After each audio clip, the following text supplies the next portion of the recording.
orang itu cara berpikir nuruti nafsu, itu yang bahaya.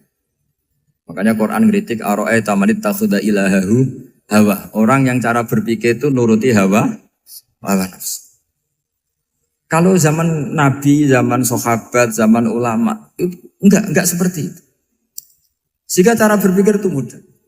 Makanya kata Nabi, absyiru ya ma'syaral muslimin, kata. Kamu harus senang ya ma'syaral muslimin. Allah sekarang buka pintu langit yang sebelumnya enggak pernah dibuka. Dan Allah yubahi bikum malaikatah. Dan Allah membanggakan kamu kepada para malaikat. Kenapa? Umatnya Muhammad, umatnya Rasulullah Muhammad SAW, itu kalau sampean kepengen mati setiap saat itu baik, itu resepnya gampang kata Nabi. Addu faridotan wantadzoru ukhra. Jadi Allah memberitahu, ya Muhammad, umatmu ini luar biasa. Jadi misalnya tadi kita sholat subuh, ditanya, Bahak kamu sekarang ngapain? Nunggu sholat duhur ya. Setelah sholat duhur ditanya lagi nunggu apa asar. Sehingga faman kanat hijratuhu ila wa rasulih fa hijratuhu ila wahi. Jadi kalau ya sudah ini tak ijazahkan. Kalau setelah sholat subuh nunggu apa? Duhur. Setelah duhur nunggu. Sehingga ketika kita mati itu statusnya penunggu sholat. Tapi kamu kan enggak miskin. Kenapa? Penunggu kaya. Ya itu enggak masuk surga itu. Penunggu kemapanan. Berarti kan menunggu sesuatu yang seleranya nafsu. Beda kalau penunggu sholat. Berarti kamu di dunia menunggu ritual ibadah. Maka di antara ijazahnya Nabi apa? Addu faridotan wantadzoru ukhra. Melakukan satu fardu. Kemudian kita menunggu tugas berikutnya. Jadi niati saja setelah subuh nunggu apa? Duhur. Setelah duhur, meskipun kita di perapatan. Apa? Nunggu asar ya. Tapi ya asar betul. Jangan nunggu tok pas asar. Enggak. Jadi sebetulnya umat ini gampang sekali. Jadi di antara kebanggaan Allah, yubahi itu Allah bangga dengan malaikatnya adalah umat ini adalah addu faridotan wantadzoru ukhra. Melakukan satu fardu, kemudian menunggu fardu yang lain. Dari mengkhidmati kampus, ingin mengkhidmati masyarakat. Dari satu masyarakat lokal Semarang menjadi sampai sekarang, sampai Banjarmasin, Unisula mau bikin kampus di sana, terus gitu. Dari satu tugas ke tugas yang lain. Makanya Islam diajarkan setelah satu tugas selesai, faida faruh tafan sok. Jadi sehingga hidup kita itu dinamis. Dari satu kebaikan menunggu kebaikan lain, dari satu kebaikan menunggu. Sehingga hidup kita ngapain? Nunggu satu kebaikan. Ini sudah masuk faman kanat hijratuhu ila wa rasulih, fa hijratuhu ila wahi wa rasulih. Sehingga bayangkan kalau kita direkam Allah, Gusti kula ampun mati nak dereng sugih. Wis melarat puluhan tahun. Sakit, nunggu sesuatu yang sifatnya nafsu, kok pengen sugih. Sugih tok aja cukup. Tahu buruh wong sing tahu ngenyek ndekne lho, itu kan urung-urung wis dendam. Saya belum mau mati sebelum kaya dan buruhkan orang yang pernah melecehkan saya. Wis ngono akhirnya mati urung sugih. Berarti wis fakir matine hasud. Mau itu ngenes dunia akhirat kan kira-kira seperti itu. Kamu santai aja kalau fakir berarti meringankan hisab karena ada banyak harta. Yang mau dihisab papanya, tidak punya apa-apa. Jadi saya mohon sekali ya, Islam itu mengawal kebahagiaan. Sebab itu sampai bahagia itu menjadi perintah Islam. Qul bi fadlillah wa bi rahmati fa bidzalika falyafrahu. Karena dengan bahagia bi taat diharapkan orang Islam itu tidak bahagia atau cari kesenangan lewat jalur apa maksiat. Sehingga ciri utama wali apa? Ala inna awliya Allahi la khaufun alaihim walahum yahzan. Sehingga ulama dulu itu rileks-rileksnya. Termasuk yang saya ceritakan tadi, Imam Ahmad, Imam Syafi'i. Itu melihat apa saja rileks. Ya tadi kalau disenangi orang ya barokah, punya kawan kebaikan. Nak dineng ya barokah dineng di gedingi tonggo rada utang, ngeranjuk tulung gitu. Jadi rileks saja. Masyhur itu Imam Syafi'i ngendikan waman asaa ilaika faqat atlakoka. Orang yang berbuat buruk sama kamu, hakikatnya adalah membebaskan kamu. Atlako itu apa? Membebaskan. Enak gak jadi hidup gitu? Kalau kamu kan enggak, kok gedeng aku salahku apa? Malah kamu ujub tuh, orang kok gak tahu salahnya. Kamu jadi suami, istrinya ngomel, kurang apa saya sebagai suami? Ya kurang banyak, enggak ganteng, enggak kaya, enggak ini. Malah kalau diterangkan malah parah toh. Ya sudah rileks saja. Kalau dia ngomel ya tadi, alhamdulillah dapat pahala tanpa apa? Biaya. Terus ngomel kan butuh energi, paling yang tidak kuat 3 jam. Nanti juga berhenti apa? Terus ambil nilai positifnya. Misalnya ngomel sama suaminya, bagus lah. Kalau ngomel sama tetangga malah kayak apa gitu aja udah. Jadi ulama dulu itu gampang sekali melihat melihat hidup. Rasulullah ya gitu, melihat hidup tuh gampang saja. Ketika tanya, ya Aisyah apa ada sarapan? Tidak ada ya Rasulullah, ya sudah saya tak puasa. Jadi enteng saja. Kadang-kadang beliau ingin puasa, ya puasa sunat, ada sarapan nggak jadi puasa. Rileks. Nabi itu rileks. Kalau ngajari kebaikan juga rileks. Nah sekarang itu banyak orang yang karena mungkin kurang baca, Islam itu kayak menjadi aturan yang bengis, yang repot, yang mengekang. Itu tidak seperti itu. Yuridu wa bikumul yusra wala yuridu bikumul usra. Allah menghendaki agama ini mudah. Sehingga ada sahabat di Imami Mu'ad itu baca Baqarah. Sahabat ini pekerja petani, mufarokoh ditinggal. Ketika Mu'ad lapor, ya Rasulullah ini ada orang munafik, tengah-tengah sholat mufarokoh saya ditinggal. Yang disalahin itu tidak yang ninggal tapi Mu'ad. Afattanun anta ya Mu'ad, kami itu tukang fitnah. Masa ngimami petani pakai surat Baqarah?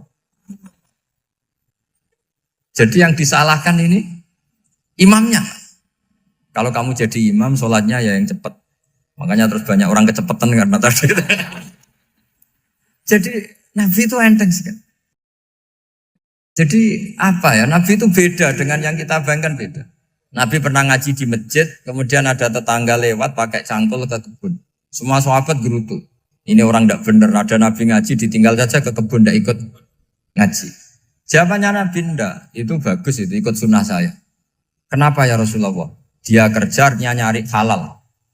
Dan untuk menghidupi keluarganya itu juga ajaran saya. Sehingga yang ngaji ya ajarannya Nabi, yang enggak ngaji karena kerja mencukupi keluarga juga ajarannya Nabi. Segampang itu. Oh, kalau kayaknya kamu kan, wes gak roh akhlak kan gitu. Nabi rileks saja Nabi. Sampai bisa lihat itu di Ihya, di bab Fadhailul Kasbi. Makanya ini penting sekali supaya orang itu berpikir Islam atau mendakwahkan Islam itu berdasar sanad ya yang muttasil yang pernah dilakukan Rasulullah SAW. Sesuatu yang dilarang Allah itu pasti madhar. Maka untuk melarang seseorang bergantung sama narkoba misalnya atau hal-hal yang bahaya pada fisik, itu satu tentu bagi ahlullah, tentu karena takut Allah. Tapi banyak masyarakat yang memang benar-benar bisa meninggalkan narkoba karena efek buruknya ganja. Bahwa itu mengakibatkan sakau, mengakibatkan tidak sadarkan diri, mengakibatkan kebangkrutan ekonomi macam-macam. Sehingga mereka benar-benar benci sama yang namanya narkoba. Jadi di antara manhajul Quran itu kalau mentakbih, memburuk-burukkan maksiat itu mesti dikritik innahu kana fahisyah. Innahu kana fahisyata wa maqta wa sa'a sabila. Innahu kana fahisyata wa sa'a sabila. Diulang beberapa kali. Sehingga dibutuhkan kecakapan untuk menganggap satu hal yang buruk itu fahsyah, sesuatu yang enggak rasional, sesuatu yang tidak positif, sesuatu yang pasti berdampak negatif. Sehingga kalau misalnya tadi dibacakan oleh Qori, kuntum khaira ummatin ukhrijat linnasi ta'muruna bil ma'ruf wa tanhauna 'anil munkar. Untuk berhenti dari kemungkaran itu satu takbihun litil kal mungkar atau litil kal mungkarat, bahwa mungkarat itu kita cap, kita stigmasi bahwa itu buruk sekali. Seperti Nabi mengajarkan pemuda tadi, masa kamu suka ibu kamu digitukin lelaki lain, putri kamu, bule kamu, bude kamu, sehingga orang ini pikirannya termindset betapa buruknya zina.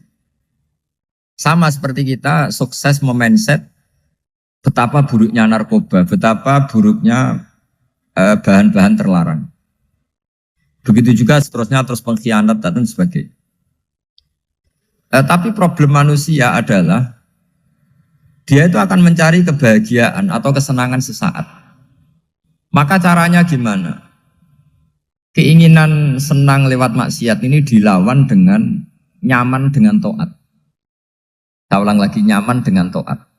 Sehingga ulama dulu punya kalimatul munajat, artinya kalimat hubungan pribadi sama Allah yang menjadikan orang itu nyaman. Dan ini yang diajarkan kitab-kitab tasawuf. Kitab tasawuf itu sukses mengajarkan melihat alam raya ini semuanya nyaman, termasuk yang mengecewakan. Itu dianggap nyaman. Saya berkali-kali mengajarkan ilmu ini karena ini musalsal ila Rasulillah SAW. Itu pernah suatu saat Imam Ahmad itu dipanggil sama tetangganya, anak muda. Tentu Imam Ahmad ini orang yang sangat soleh, sangat waroi, sangat tunduk sama perintahnya Allah dan Rasul. Pemuda tadi manggil, ya Ahmad, datang ke rumah saya. Imam Ahmad datang. Setelah sampai ke pemuda tadi, sudah pulang lagi, saya tidak butuh kamu. Pulang lagi. Setelah sampai rumah dipanggil lagi, ya Ahmad, datang lagi. Datang lagi. Oh, saya tidak jadi butuh, pulang lagi. Sampai 3 kali. Dan itu perangai ekspresi Imam Ahmad itu atau ulama lain yang sesoleh beliau itu nyaman, indah. Beliau tetap senyum-senyum nyaman. Beliau tidak tersinggung, tidak terprovokasi, pokoknya tidak tersinggung, kelihatan nyaman. Lama-lama pemuda ini terus tanya, ya Ahmad, kamu saya perlakukan seperti ini kok tidak tersinggung? Kamu senyum-senyum saja, happy-happy saja. Jawabnya Imam Ahmad itu unik. Wahai pemuda, saya kamu panggil itu senang sekali. Karena kata Nabi, kalau kamu iman dengan Allah dan Rasul, maka hormatilah tetangga. Jadi saya senang. Karena nuruti perintah Allah untuk menghormati tetangga. Jadi tidak ada urusannya dengan kamu. Kagetnya kayak apa? Jadi dipanggil tetangga ya senang karena melakukan perintahnya Allah dan Rasul, yaitu ikramul jar, fal yukrim jaroh. Disuruh pulang, kamu ingin saya pulang, ya saya pulang. Disuruh datang, ya saya datang. Jadi saya tidak tersinggung, saya tidak ada urusan dengan kamu. Urusan saya dengan Allah Subhanahu wa Ta'ala. Itu kalau bapak-bapak istrinya ngomel terus sabar itu ya bagus. Saya tidak punya urusan. Kalau kamu terprovokasi oleh istri, berarti kamu didikte oleh makhluk. Masa seorang rektor didikte makhluk? Kan tidak keren. Apalagi seorang Habib didikte makhluk, kan enggak keren. Yang bisa mendikte kita hanya Allah Subhanahu wa Ta'ala. Dan Allah mendikte kita, mengajarkan kita wa ashiruhunna bil ma'ruf fa in karihtuhunna fa asa an takrahu shay'a wa yaj'alallahu fihi khairan katsira. Jadi cara melihat istri kita bawel gitu atau cerewet, alhamdulillah ini ada pahala tanpa modal, cukup sabar. Kalau istri kamu sedang mesra, malah mintanya ke mall, malah biayanya tinggi. Murah mana dapat pahala dimarahin sama saat mesra minta ke mall? Milih yang pertama kan? Nah ya itu tidak usah modal. Ya gitu aja. Jadi kalau istri sedang marah bawel, anggap saja ini rezeki. Dapat pahala tanpa apa? Biaya. Nah, kalau pas rukun malah nantang ke mall, biayanya malah tinggi. Jadi ulama dulu itu melihat dunia itu happy. Pernah Imam Syafi'i dikasih tahu, orang yang tadi nyium tangan kamu ya, itu di rumah menghujat Anda. Jadi dia sopan hanya di depan Anda, kalau di luar menghujat Anda. Jawabnya Imam Syafi'i lucu. Ya baguslah. Yang cerita ini kaget. Kenapa bagus ya Aba Abdillah? Kalau manggil Imam Syafi'i ya Aba Abdillah. Ya berarti saya masih wibawa, di depan saya tidak berani katanya. Jadi dipandang enteng saja. Jadi kalau kamu di depan kamu istri kamu tidak berani belanja, tidak ada kamu belanja banyak, anggap saja Anda wibawa. Jadi enteng saja. Pernah Imam Syafi'i dikasih tahu, separuh dari kampung Anda itu gak suka kamu. Ya bagus lah. Kenapa? Oh nak rukun malah bakal utang katanya gitu. Kira-kira yang utang itu yang rukun apa yang neng-nengan? Yang rukun. Jadi enteng saja. Masyhur itu makalahnya Imam Syafi'i.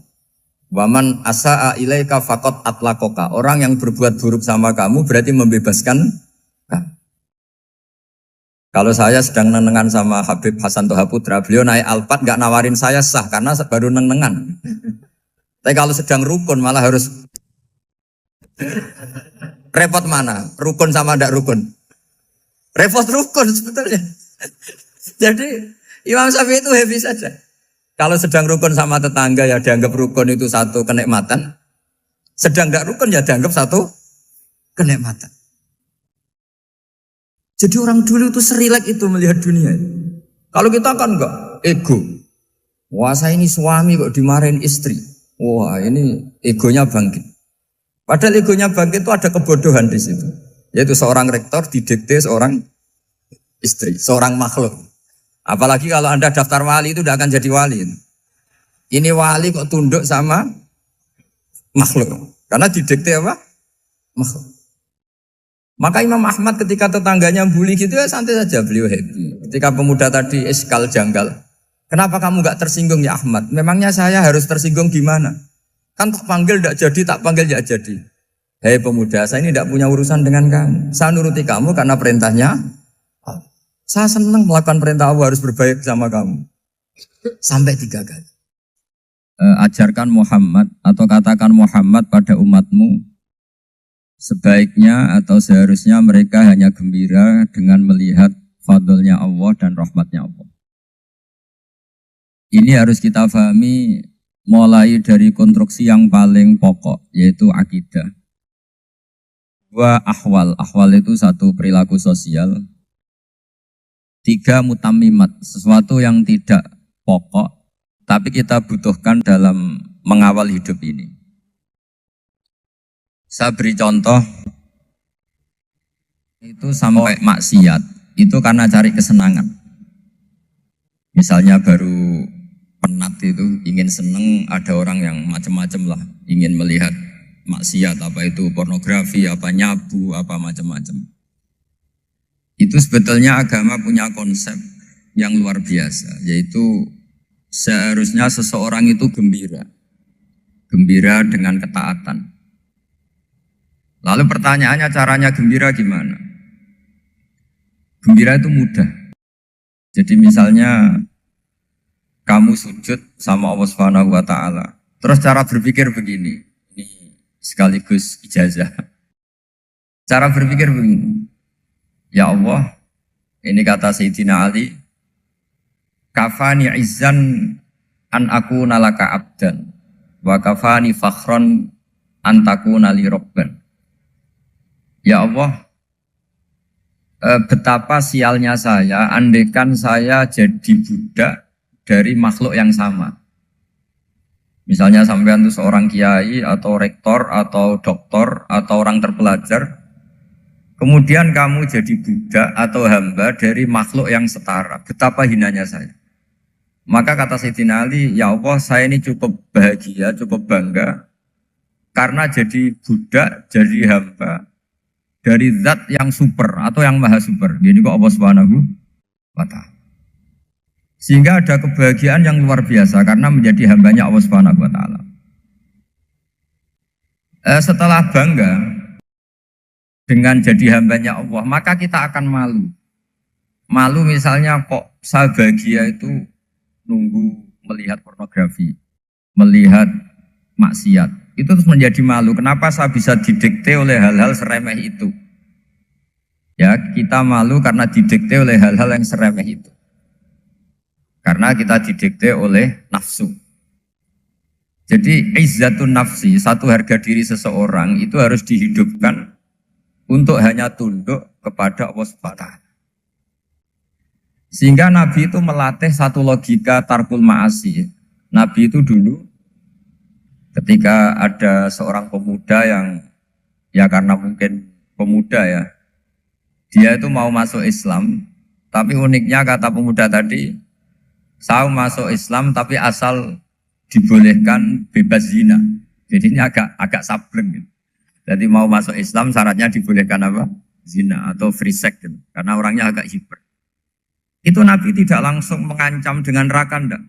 Ketika mau pamit gitu semua sahabat melarang. Mah itu jangan, kamu jangan suan Nabi, itu permintaan yang nggak masuk akal. Setelah lama ditahan, terjadi kegaduhan di masjid, Nabi dengar, itu ada apa itu? Itu ada pemuda yang mau masuk Islam tapi yasta'dzinuhu fi zina. Tapi mereka minta izin Nabi untuk tetap boleh zina. Kata Nabi, pemuda itu suruh masuk, suruh menghadap saya. Ketika menghadap Nabi, saya ulang lagi ketika menghadap Nabi, Nabi mengajarinya itu luar biasa. Nabi tidak langsung mengancam dengan neraka atau dengan azab tunda. Tapi kata Nabi, atuhibbuhu li ummik. Kamu suka kalau ibu kamu tuh jadi demenannya orang banyak. Oh enggak ya Nabi, yang demen ibu saya tak bacok kan. Karena ini ya agak preman, di mana-mana orang nakal agak preman. Terus atuhibbuhu li bintik. Kamu suka kalau putri kamu ya digitukan orang-orang. Oh ya enggak Nabi, yang gitukan putri saya tak bacok. Atuhibbuhu li kholatik. Kamu suka kalau bule kamu digitukan. Atuhibbuhu li ammatik. Kamu suka kalau saudara bapak kamu digitukan. Nabi itu mengeset ya. Cara sekarang itu otak mungkin. Nabi itu meluruskan otaknya anak muda itu. Betapa buruknya zina. Cara bahasa Arab ditakbih. Betapa buruknya zina. Kamu suka kalau korbannya ibu kamu, putri kamu, bude kamu, bule kamu. Sehingga orang itu matur ya hasbuka ya Rasulullah, ini sudah cukup. Saya tidak pernah melihat sesuatu seburuk zina. Jadi fa'al qawwa fi qalbihi bughda zina. Kemudian Allah meletakkan di hatinya, menanamkan benci zina. Sehingga akhirnya pemuda tadi menjadi iffah, menjadi menghindari zina. Artinya begini ya, ini mungkin yang lolos dari para kita sebagai dai, kita tidak belajar banyak tarbiyahnya Rasulullah Shallallahu Alaihi Wasallam. Jadi kalau kita benci maksiat, itu jangan hanya ditakhzir, ditakutkan neraka itu enggak. Jangan hanya itu. Tapi di logika. Jadi kalau kita menghindari maksiat, itu selain karena takut azab, itu ada logika. Ada rangkaian pikiran yang menjadikan kita anti satu perbuatan apa maksiat. Jadi misalnya gini ya, kira-kira ginilah kalau contoh gampang itu. Ada orang gitu ya, nyanyi dengan pakaian yang mungkin pornografi gitu. Mungkin pemuda-pemuda ingin melihat itu, tapi bisa diobati gini. Kok enak dekne mergawe kok tak bayar ya, aku kehilangan duit. Meskipun dengan logika yang agak serampangan, yang penting menjadi kita ini punya harga diri untuk tidak tergantung hal-hal seperti itu. Jika Nabi itu cara menggambarkan tadi mulai atuhibbuhu li ummik. Kalau ibu kamu jadi demenannya orang lain. Pemuda tadi bilang yang demen ibu saya mau saya bunuh. Ditambah lagi atuhibbuhu li bintik. Bagaimana kalau korbannya putri kamu, bule kamu, bude kamu.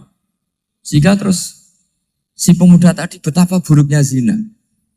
Betapa murahnya zina. Akhirnya pemuda tadi al-qawwa fi qalbi bughda zina. Terus kemudian pemuda tadi itu sangat membenci dengan apa? Berzina.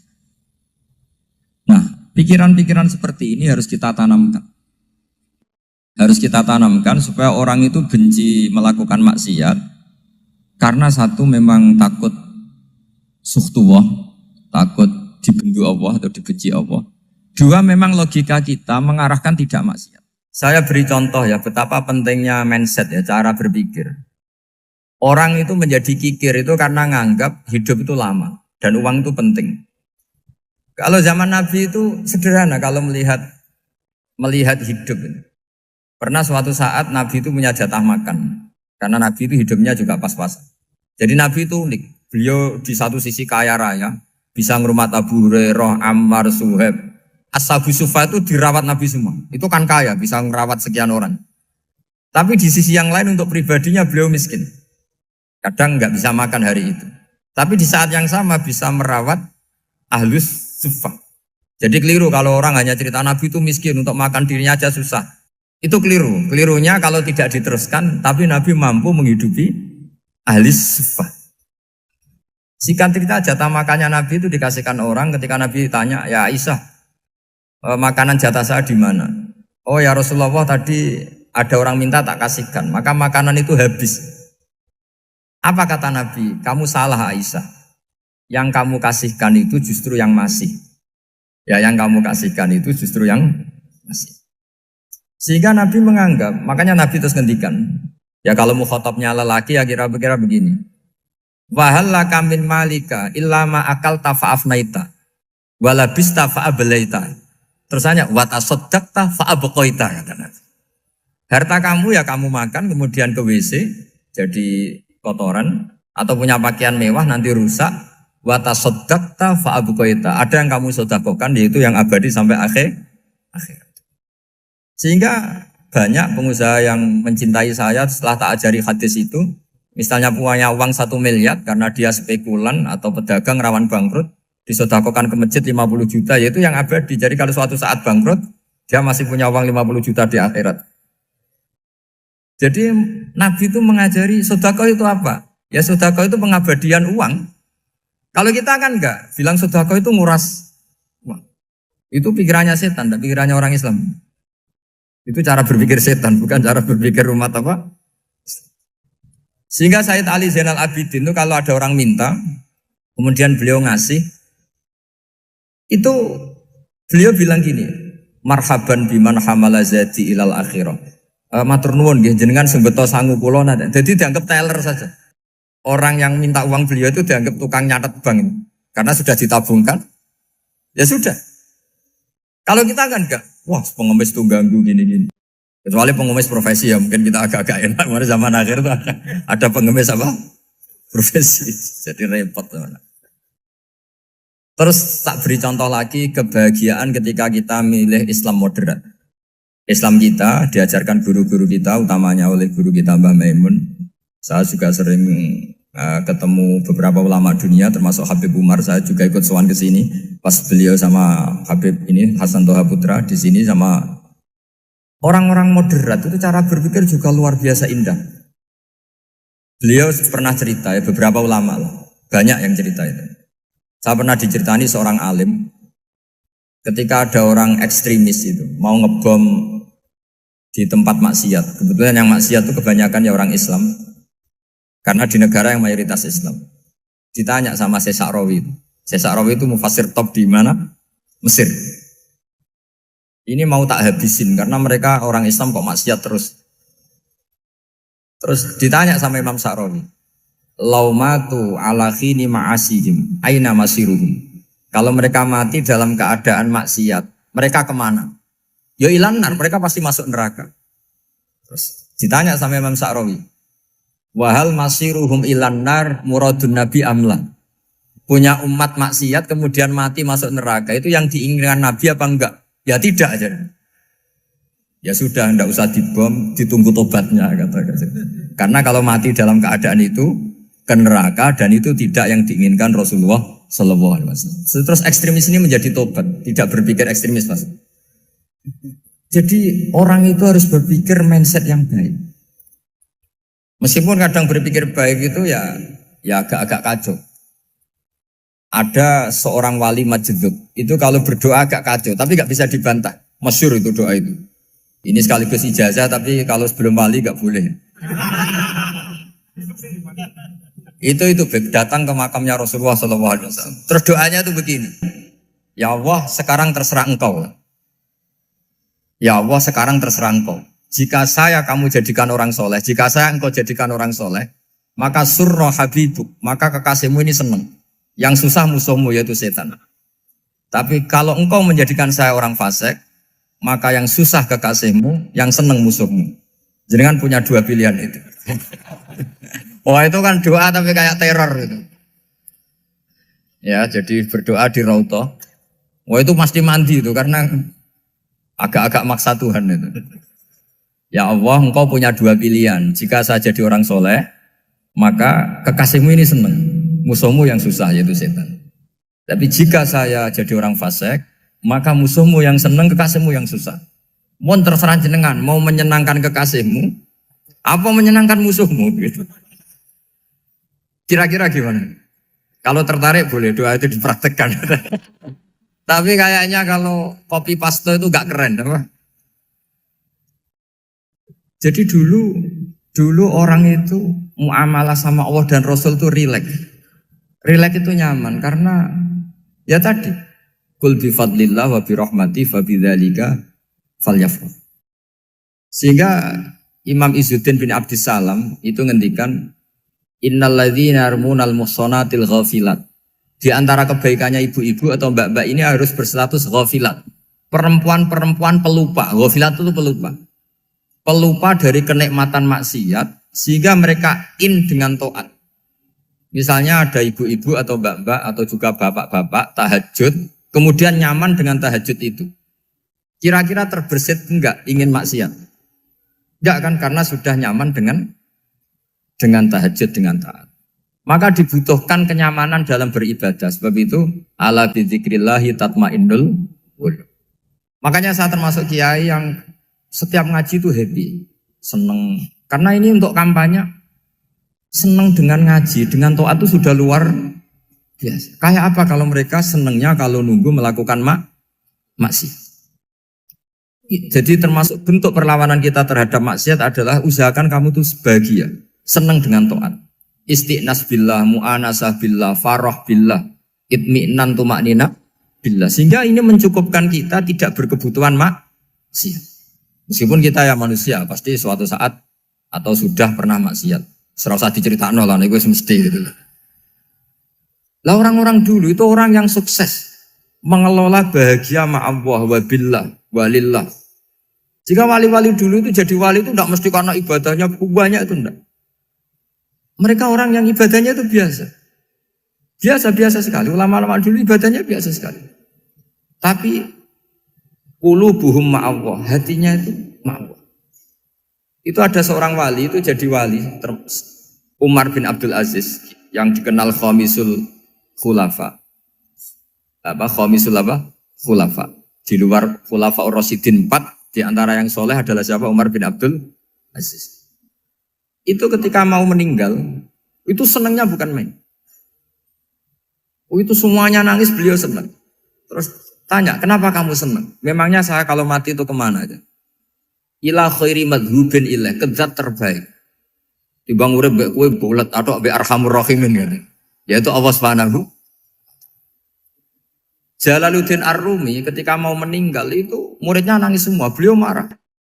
Kamu harusnya pesta karena saya mau ketemu kekasih saya, malah kamu tangisi, goblok sekali kamu katanya. Jadi orang-orang dulu itu luar biasa.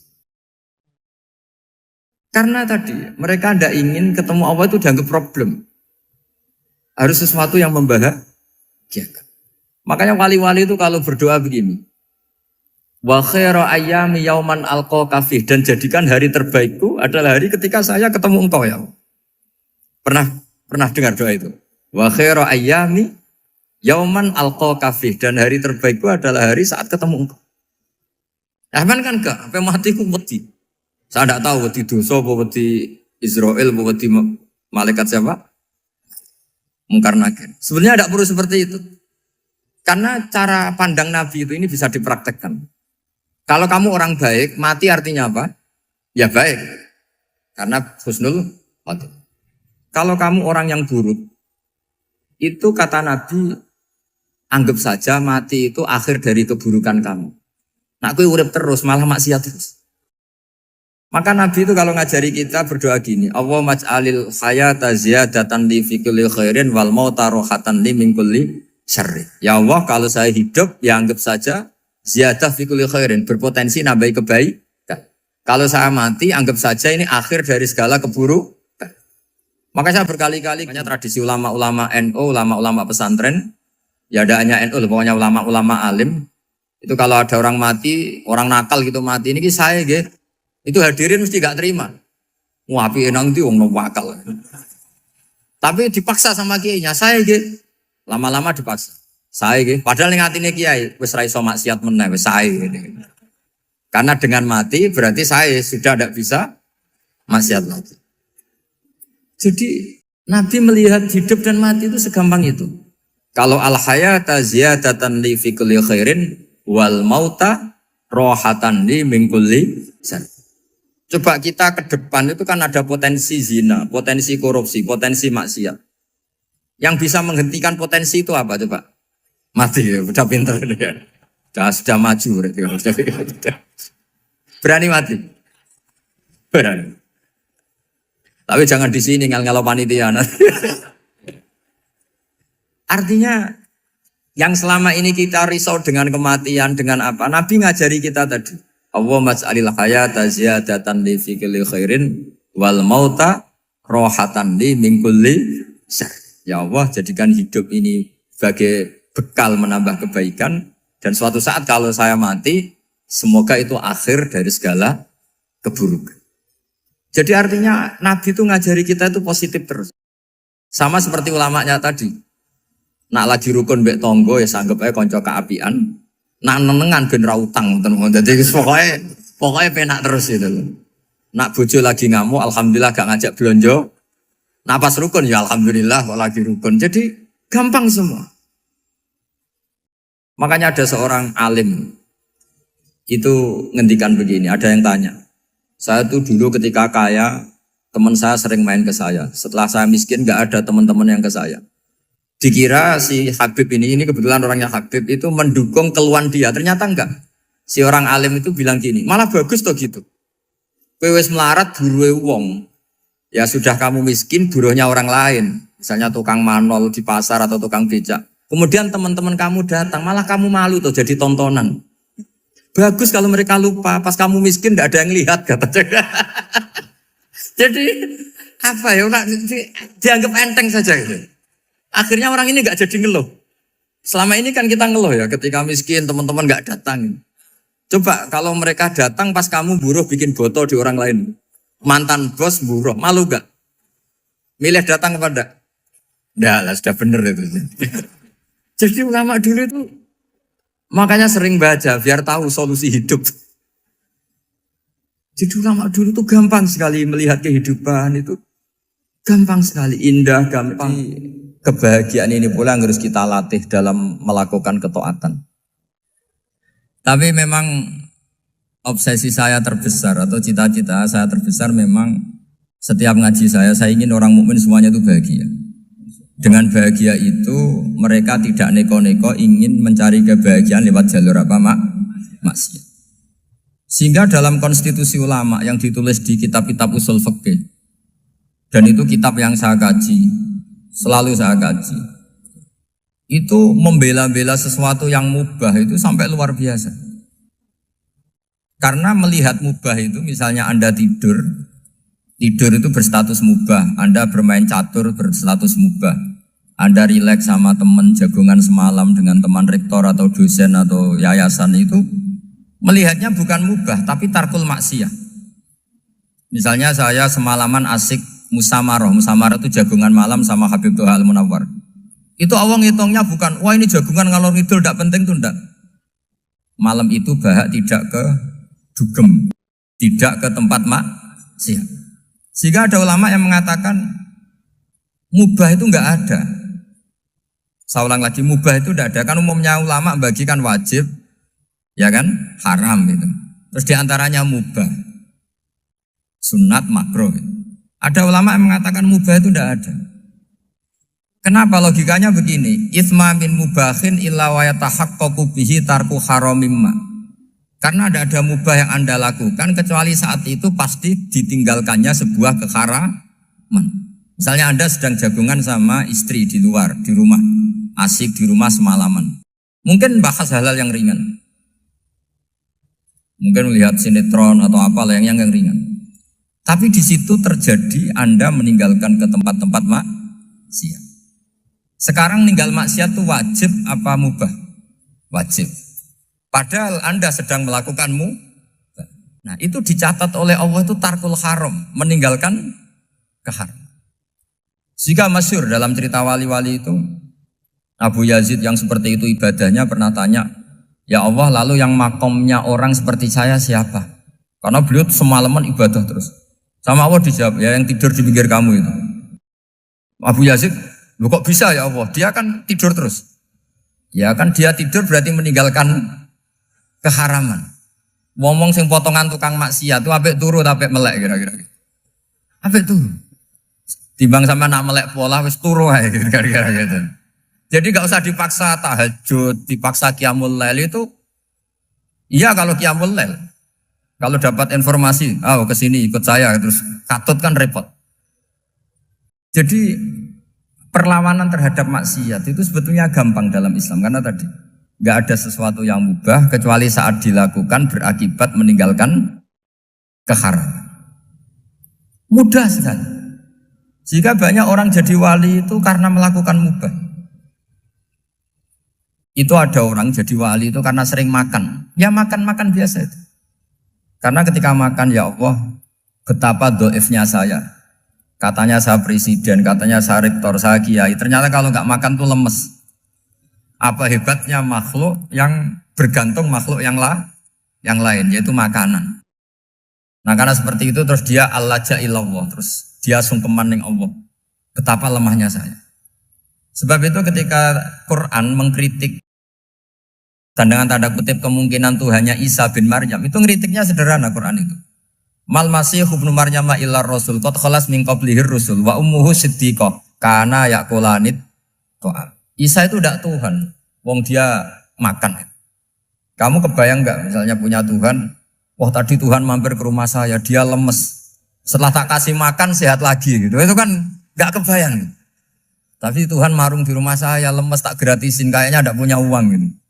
Setelah makan wah gairah lagi. Kebayang enggak punya Tuhan seperti itu. Sehingga Quran kalau gojlok sederhana, karena yakulanit to'am. Sehingga wali-wali itu kalau makan itu sadar lemahnya dirinya, betapa dirinya tergantung makanan. Sesuatu yang tergantung itu artinya tidak hebat, tidak Tuhan. Jadi untuk menjadi wali, untuk menjadi dapat ridhonya Allah itu sebenarnya sederhana.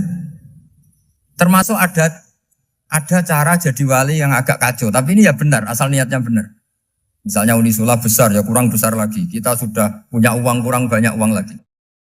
Itu Nabi Ayub, itu kan seorang nabi. Pernah diuji Allah, ini ada di Sahih Bukhari. Nanti kamu tanya, hadisnya Sahih enggak? Ini ada di Sahih Bukhari. Kadang orang kota itu aneh. Enggak ahli hadis tapi tanya, Sahih enggak? Padahal andai kan dibodohi Sahih, ya ngandel saja. Jadi kadang ya aneh.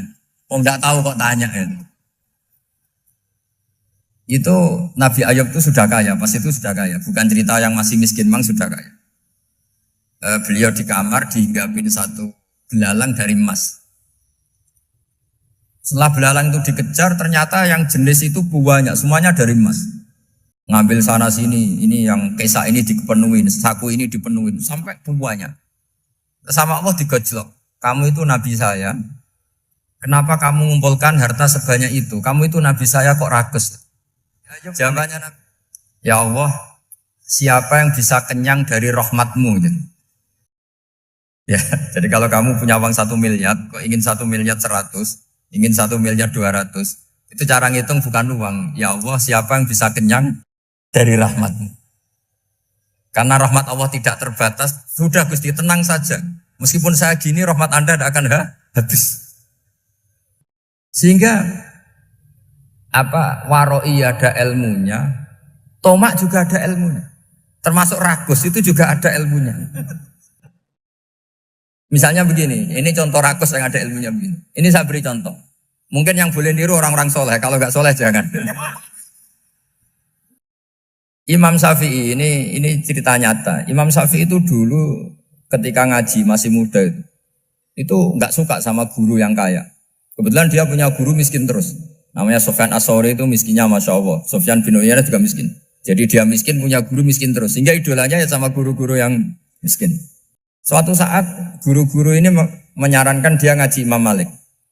Imam Malik itu kaya raya. Itu babutnya Imam Malik kalau diinjek, itu mata kakinya tidak kelihatan, saking halusnya. Kalah, Indonesia kalah. Imam Malik tuh gaya. Kalau ngaji di kursi tinggi terus pakai bukhur itu, pakai jubah Arab yang mahal. Pokoknya mewah kali Imam Malik. Terus dia mulai ini kiai kok kaya. Kemudian setelah beliau alim tanya, saya harus ngaji siapa setelah ilmu jenengan habis kira-kira gitu. Kata Imam Malik, sudah kamu tidak usah perlu ngaji saya, kamu sudah alim alama. Terus Imam Malik datang ke Baki. Zaman itu Baki itu semacam kayak rentalan ya, semacam Grab lah kalau dulu itu. Mana kafilah yang mau ke Irak? Ya sudah terus, oh kita mau ke Irak. Ini antar ke Muhammad bin Hasan As-Syaibani. Itu dibiayai sama Imam Malik. Grabnya ya dibayarin, itu kafilahnya itu ya dibayarin. Imam Syafi'i disangoni surrotan min dhahabin. Jadi satu kepes uang dikasihkan. Itu pernah tak hitung semurah-murahnya itu sekitar 60 juta. Imam Syafi'i mulai mikir, kiai yang saya kritik lomo, sing kiai miskin tak puji, gak pernah ngamal kan, tentu orang miskin. Setelah datang ke Muhammad bin Hasan As-Syaibani, beliau itu pakar usul fikih, muridnya Abu Hanifah. Beliau al-usuli, pakar usul fikih. Itu Muhammad bin Hasan As-Syaibani itu kalau ngitung emas, itu di ruang tamu. Uangnya miliaran, emasnya banyak. Dari kota ini dipindah ke kota ini. Mas, kalau ngitung di ruang tamu. Bukan di kamar, di ruang tamu. Imam Syafi'i tambah kaget.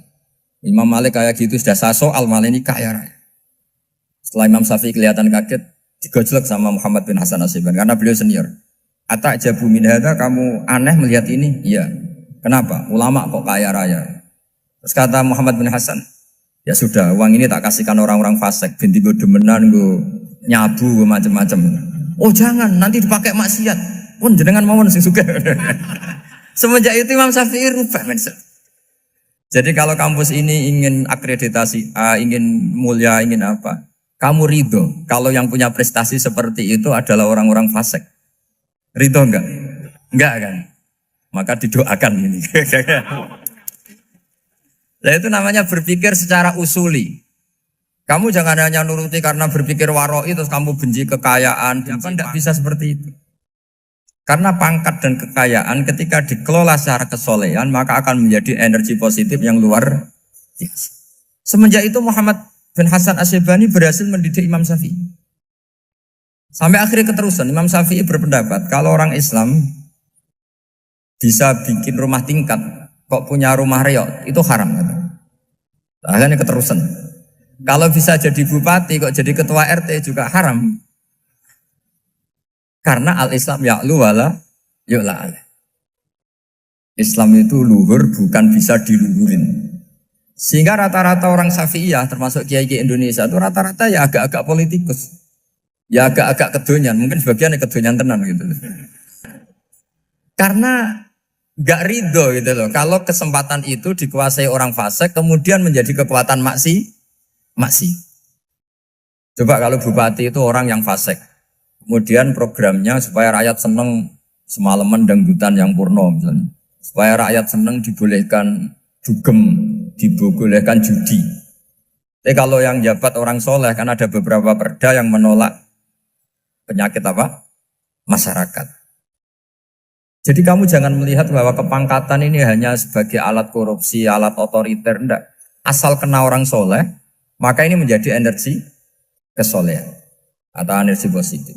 Sebab itu ketika Allah muji para nabi yang soleh, diantaranya disifati apa? Faqad ataina ala Ibrahim al-kitab wal hikmata, terusannya wa atainahum mulkan azim.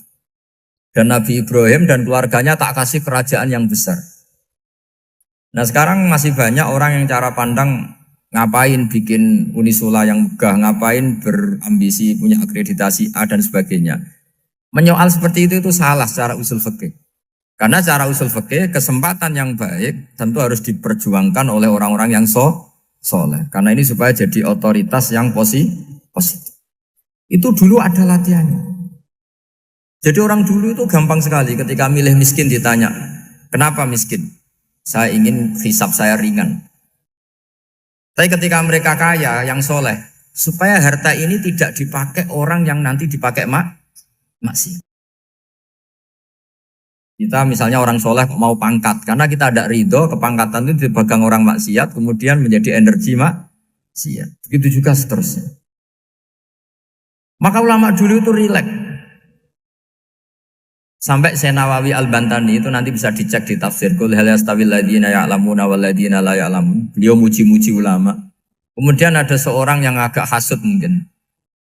Tanya begini. Hebatnya ulama itu begini-begini. Terus ditanya, tapi kenapa kita sering melihat ulama ngantri proposal di rumahnya bupati kan? Sementara bupati enggak pernah datang ke ulama ngaji ihya. Jawabannya Imam Senawawi itu unik. Ya karena ulama itu tahu gunanya uang, sehingga nyari uang untuk pondok, untuk masjid. Sementara bupatinya tidak tahu gunanya ilmu, maka tidak pernah ngaji. Jadi ya ringan saja. Jadi ya sudah seperti itu. Jadi kalau ada ulama kedonyan, anggap saja karena tahu gunanya uang. Jadi kenapa ulama ngantri di kabupaten, bukan bupati ngantri di ulama? Jawabannya karena ulama tahu gunanya uang, sementara bupatinya nggak tahu gunanya ilmu. Kira-kira gitulah. Ada ustadz tidak ganteng, kesensem rondo cantik, karena tahu gunanya ustadz itu. Artinya tahu gunanya kalau saya nikah nanti punya anak jadi gus, karena kan dia kiai gitu. Tapi rondone raro gunanya dia karena miskin gitu. Jadi ulama dulu itu rileks. Rileks menafsirkan apa saja itu rileks, termasuk saat terpojok. Itu rileks. Karena semuanya dianalisis pakai ilmu. Sehingga ciri utama wali itu apa? Ala inna awliya Allahi la khaufun alaihim walahum yahzanun. Enggak ada rasa takut, enggak ada rasa gampang. Karena melihat sesuatu itu gampang saja. Saya ulang lagi, melihat sesuatu itu gampang saja, ringan. Semoga barokah. Assalamualaikum warahmatullahi wabarakatuh.